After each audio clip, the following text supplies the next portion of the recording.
Assalamualaikum warahmatullahi wabarakatuh. Waalaikumsalam. Alhamdulillah wassalatu wassalamu ala sayyidina Rasulillah Muhammad bin Abdillah amma ba'd. Sekarang kita akan melanjutkan kajian tentang sejarah Islam, sejarah Ramadan.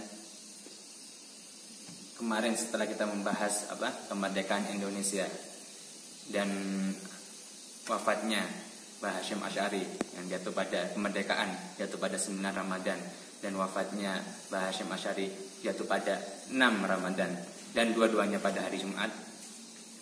Kita sekarang akan membahas tentang Perang Badar. Badar itu apa? Badar itu adalah sebuah nama lembah. Lembah di mana? Di negeri Arab sana, dekat Mekah, dekat Madinah. Sebuah lembah yang mana di situ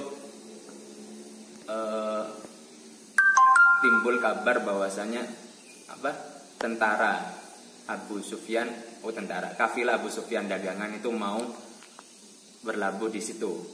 Akhirnya kaum muslimin ingin karena Abu Sufyan dan kawan-kawannya adalah kafir yang memerangi kaum muslimin di Mekah dan mengambil, bahasanya itu mencuri hak-hak kaum muslimin di Mekah, maka kaum muslimin ingin untuk mengambil hak-haknya kembali. Abu Sufyan telah mendengar tentang hal itu, akhirnya mengirim kabar ke Mekah. Akhirnya para pembesar kafir Quraisy itu pergi untuk membantu Abu Sufyan. Ternyata Abu Sufyan dengan cerdiknya bisa lolos dari kejadian itu. Lewat mana? Ketika dia lewat Teluk Pantai. Dia jalannya bukan lewat biasa, tapi jalannya lewat jalan yang luar biasa. Akhirnya bisa lolos dari kepungan kaum muslimin. Dan dikabari kaum kafir Quraisy, tapi kaum kafir Quraisy tidak berhenti di situ, tetap lanjut. Sedangkan kaum muslimin waktu itu jumlahnya berapa? Imam Ibnu Ishaq meriwayatkan bahwasanya itu ada 314, dan ada juga riwayat yang ngomong 313. Dan kaum musyrik pada waktu itu jumlahnya sekitar 900 dan 1000 lawan 300. Bayangkan, di bulan puasa. Pada tanggal berapa? Pada hari Jumat lagi, tapi tanggal 17 Ramadan, tepatnya tahun 2 Hijriah. Akhirnya setelah kedua pasukan ini bersiap, akhirnya kaum muslimin berhenti di suatu tempat, tapi Sayyidina Khubab bin Munzir mengisyaratkan kepada Nabi untuk berpindah tempat kemana? Ke sebuah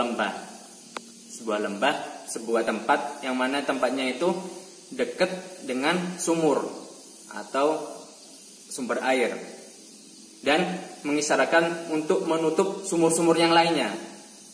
Nah, siasatnya apa? Agar hanya kaum muslimin yang bisa mendapat air yang cukup, dan kaum musyrikin akhirnya kehausan.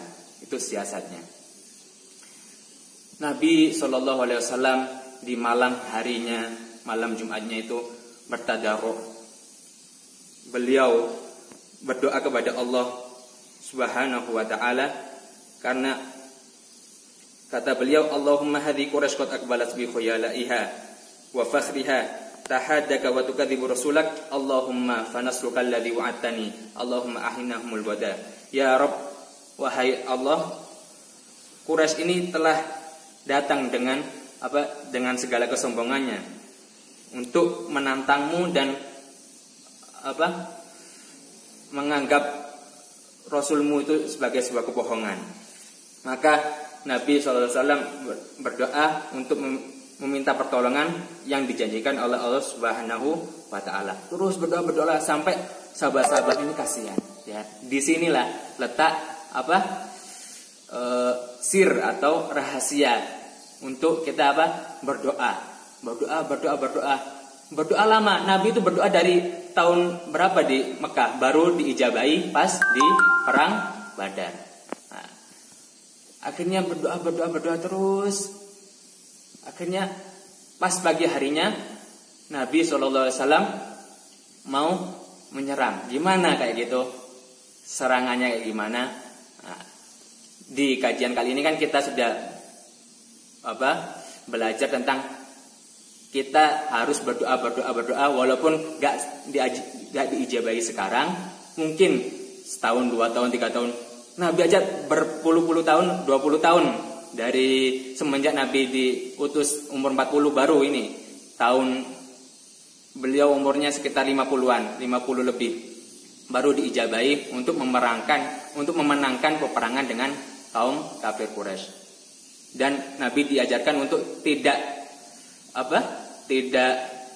menurunkan himmahnya, tidak menurunkan semangatnya walaupun di bulan puasa.